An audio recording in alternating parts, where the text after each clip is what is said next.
Chapter 15. The Making of a Terrorist? Ari gulped down the last of his orange juice and grabbed the kitchen phone at its first ring.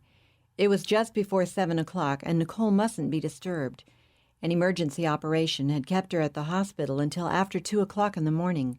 She'd come home just before 3, looking completely exhausted. "Hello?" he said in a low voice. "Professor Mueller, it's Abdy. Sorry to call so early." "That's okay, I was up." "I just got back from Israel half an hour ago. I've got to see you right away." "Is it that urgent?" "It's very urgent." "Look, I was just going to go out for my run. I'll meet you at the Tuileries, the West Fountain, in about half an hour, okay?" "I'll be there." Ari's 7-mile running route took him straight down onto the narrow cobblestoned Rue de l'Abbaye, across the broad, tree-lined Boul' Mich', and over the dew-dampened lawns of Jardin du Luxembourg. Exiting that huge park, he ran past the closed shops and small restaurants along Rue de Seine and crossed the river over Pont Royal, entering the nearly deserted Jardin des Tuileries at its southeast corner. When he came within sight of the western fountain in those spacious gardens, he could see Abdul already there, pacing back and forth in obvious agitation. "You know about China," Abdul called out as Ari came running up to him. Ari nodded as he took in deep gulps of air. "They've massacred hundreds of students. The leaders are in hiding, and there's a big search on to find them." "I won't say 'I told you so,'" said Ari between gasps. "It looked so good 2 days ago," lamented Abdul. 3,000 students on a hunger strike. 1 million people joining them in Tiananmen Square. Thousands more surrounding tanks and troops miles away so they couldn't get to the protesters. How could any peaceful demonstration be bigger or better? But it didn't work. "Here's what I got straight out of China last night," explained Ari. "The army wouldn't fight the students. It was close to a military mutiny. So they brought in units from Mongolia. Didn't speak the language of Beijing, knew nothing about thousands of workers supporting the students with strikes, told these troops that the people in Tiananmen Square had some incurable contagious disease. So that's why the carnage. Soldiers mowed those students down with machine guns, squashed them under their tanks like bugs." Abdul choked on the words. "It was horrible beyond description, but you didn't meet me here to tell me that." "No, but it showed me that nonviolence isn't going to work, and that finalized my decision." "I abhor the massacre as much as you do," replied Ari quietly, "but it doesn't prove that at all." "I think it does. Proves it to me." Abdul spat out his disillusionment. The rose-colored morning sun was just setting aflame the tops of the huge trees that lined the broad promenade through the heart of the Tuileries. Behind Abdul, the towering obelisk of Place de la Concorde pierced the soft blue sky, and far beyond, the massive Arc de Triomphe loomed like some spectral shape in the early morning haze. Numbed with the pain of the moment, Ari saw none of the beauty that lay before him. Instead, he saw hundreds of dead bodies and thousands of screaming young men and women fleeing the attacking Mongolian troops. Out of the horror stared faces of Chinese leaders who had been his students at the Sorbonne. These were young idealists he had recruited, trained, and worked with for years, and dearly loved. Did they now blame him? Would he ever see any of them again? "I had to tell you my decision." Abdul's words brought Ari back to the present. "I'm done with it. Finished. Nonviolence won't work." "Wait a minute." Ari put a hand on Abdul's shoulder. "Tiananmen Square doesn't prove that. I said there'd be a massacre. The timing was all wrong." "There'll never be a time. Armed revolution is the only way." "You can't be serious." "Dead serious." Abdul clenched a fist and raised it over his head. "If the students had been armed, they could have fought on their terms, and the fight would still be going on all over China." No, that would only have made the slaughter worse. Think, Abdi, think.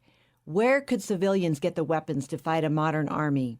How could you smuggle in the arms, train thousands of guerrillas? It would cost billions. It's impossible. "It's not impossible." "Of course it is. The day for armed revolution is over. There's a better way, and it will work. If I didn't believe that, I wouldn't have gotten you involved." "I'm not blaming you. I just wanted you to know. Tell me, how did the trip go?" "I followed the schedule. Began in Damascus, then Beirut, and other parts of Syria, Jordan, and Egypt, mostly Cairo and Alexandria. Finally, all over Israel, but most of my time was spent in occupied Palestine. Really? Why so much time there? That's a very small part of the Middle East. Abdul looked away to avoid Ari's eyes. It's such a hot spot. I thought it needed extra attention. You may be right, conceded Ari for the moment, but disappointed nevertheless. Any major problems? No, I think I did a good job, accomplished the major goals. I should finish writing up the report by tomorrow.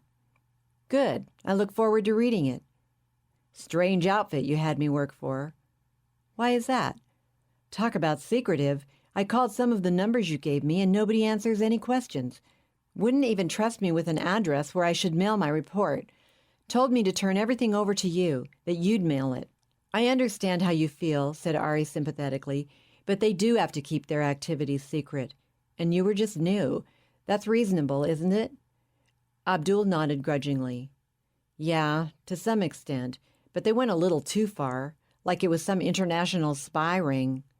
Maybe some unnecessary paranoia. Ari shrugged. You need a certain amount of it to be in that business, but I really don't know the operation. What did the survey uncover? Abdul took a deep breath. The organization isn't needed in the Middle East, except in Israel, and it won't do any good there. You can't dislodge the Jews from occupied territory with words. It will take violence, outside help, full-scale war. Was that the finding of the survey, or your personal feelings? Well, the survey indicated just what you thought it would. Thousands of university students in every Arab country are discontented with their governments. They want democracy? Abdul avoided the question and Ari's eyes. The common people want to return to Islamic fundamentalism. How'd you learn that? I thought you were only surveying students. The newspapers reported all the time, the shift back to fundamentalism. But your survey didn't support that idea, Ari reminded him. My survey was confined to university students. They're much better informed than other segments of society. Obviously, the difference in mood depends on the level of education and the propaganda people are fed. Uneducated Arabs don't know that Islamic law stands in the way of democracy and real freedom. I disagree. Abdul was growing increasingly uncomfortable. You're closing your eyes to the obvious. I'm not. We interviewed about 10,000 students at random in 7 countries, and I'm giving you the facts. There was almost unanimous agreement that the real threat to peace in the Middle East is the existence of Israel. You can't be serious. Intelligent university students believe that. Why not? It's true. Abdy, Arab nations fight among themselves and do it in the name of Allah. You can't blame that on Israel. I believe in Allah, may his name be praised, returned Abdul. Israel is the problem in the Middle East. She occupies territory that belongs to the Palestinians. Naturally, that creates tensions that even cause the Arabs to quarrel among themselves. Until that situation's made right, nothing else is going to work out over there. I abhor Zionism, responded Ari, and I'm sympathetic with the Palestinians. But Israel can't be that important. It's one of the tiniest countries in the world, hardly a speck on the map, and the Palestinians are just a small fraction of the Arab world. There are global issues to face. Israel and Palestine can wait. With all respect to you, and I've admired you as my professor and mentor, you're wrong. That issue is central to everything else. Israel is a cancer in the Middle East. It has to be destroyed. Reject that idea, and you can't do anything in the Islamic world. The survey proved there's only one cause that Arab students will rally around: the destruction of Israel, justice for the oppressed Palestinian peoples. You're avoiding my question. By that phrase, don't the Arabs mean the destruction of Israel? There's no other solution. And that's what the Arab leaders mean by peace? Abdul's face had darkened and his eyes flashed angrily. Israel has committed atrocities against the Palestinians. You can't imagine how bad it is until you see it for yourself. I was almost out of my mind, especially when I talked with the Palestinians themselves in Israel. I promised them I'd fight for their cause. What else could I do? What do you mean, fight for their cause? With weapons? Attack civilian targets like they do? Become a terrorist? You can call it terrorism, but it's war. I'm shocked, Abdy.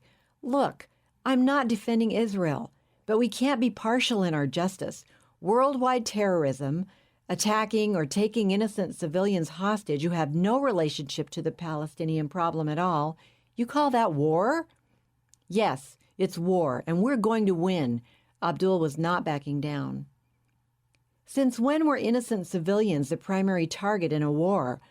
Most of the terrorism in the world is orchestrated by Muslims. And in the name of Allah, doesn't that bother you? They've been driven to it, insisted Abdul, by Israeli atrocities, bulldozing their houses if they sympathize with the Palestinian cause, expelling their leaders from the country, all in deliberate violation of their basic rights. Abdul threw up his hands. You just don't understand. Well, I'm trying to, muttered Ari, but you're not doing a very good job of explaining. The key is Israel. Take care of that cancer, and everything else will work out. That's too simplistic, Abdy. I'm disappointed in you. If this were your dissertation, I'd be embarrassed to be your sponsor. I didn't want to argue, said Abdul defensively. I just wanted you to know my decision. When I finish the report, I'll give you a call and bring it by, with all the survey forms and a full accounting of all expenditures. There was about $3,000 left over. When Ari returned to the apartment and finished showering, Nicole was in the kitchen listening to the news while she sliced and buttered bread and brewed the coffee for breakfast. The military crackdown, the massacre at Tiananmen Square, the return to a police state, the setback for human rights in China. The bleak recital of events blared from every station. World reaction had been instant and impotent. Shocked disbelief was followed by anger, then talk of retaliation and of sanctions to be taken against a despotic regime. Talk without action. Everyone knew that nothing would be done, not against China. Horrible, lamented Ari wearily as he slumped into a chair at the kitchen table. Nicole turned off the radio and brought Ari a cup of coffee. Standing behind him, she put her arms around him, leaned down, and kissed him on the cheek, her long hair falling down to caress his face and neck. He reached up and pulled her down again for another kiss, this one on the lips. How he loved this woman. But you predicted a massacre, she said sorrowfully, so you're not surprised. Not surprised, but horrified. It was worse than anything I expected, and we haven't seen the end yet. They're still rounding up the leaders. Ari leaned on the table and put his head in his hands. You can't know what this means to me, Nikki. His voice was choked. I knew so many of them, recruited them, painted a picture of liberation. They believed me, and now the timing was all wrong. If this wasn't the time, why did they do it now? I thought you gave the orders. Ari clenched his fists and slammed them onto the table in frustration and anger. It was Roger's group, jumping the gun, interfering, a flagrant breach of our agreement. You couldn't stop them? Ari shook his head slowly. Not this time. I hope they've learned their lesson. But at what a cost! They sat together in silence as Ari tried to confront a grief that was beyond words. The whole world's in mourning, sighed Nicole at last. Nothing else on the news. Lots of noble condemnations from political leaders, but no action. What can they do? It's maddening. After another long silence, Nicole asked, Have a good run? I met Abdy in the Tuileries. He called earlier. I thought I heard the phone. So he's back. How did it go on his first assignment? First and last. He doesn't want to work for the organization anymore. Why not? He says he's disillusioned with nonviolence. I get the feeling he's joined some terrorist group but was embarrassed to tell me. He just hinted at it. I can't believe that. I know Abdy too well. He's sweet and gentle. That's not the way he sounds now. Ari slid his chair next to Nicole's and stroked her hair thoughtfully. I understand how he feels. I've felt the same way. Maybe you can talk to Abdy. He thinks so much of you. And of you too, darling. She looked at him admiringly. Their eyes met and communicated without words the depth of love they had for each other. Ari leaned over and kissed her lightly on the lips again. I couldn't live without you, he whispered. "Oh, I think you could," she teased, "but I couldn't live without you." "I'm not the easiest person to get along with. I know that," confessed Ari. "But we've never had a fight in all these years. Some kind of record, huh?" Nicole smiled. "What is there to fight about?" Her eyes communicated volumes. Appreciation, admiration, commitment, love at its purest. "Back to Abdy," she persisted. "I'll give him a call my first free moment today and set up a time for both of us to sit down with him again. I know him too well to take this seriously. I think he's just discouraged. And so, my love, are you," she added tenderly. "What can I do to help?" "Just be here. Always." Ari groped for words. He took her in his arms and clung to her. "If you should ever leave me—" Nicole held him tightly. "Never. You couldn't get rid of me if you tried."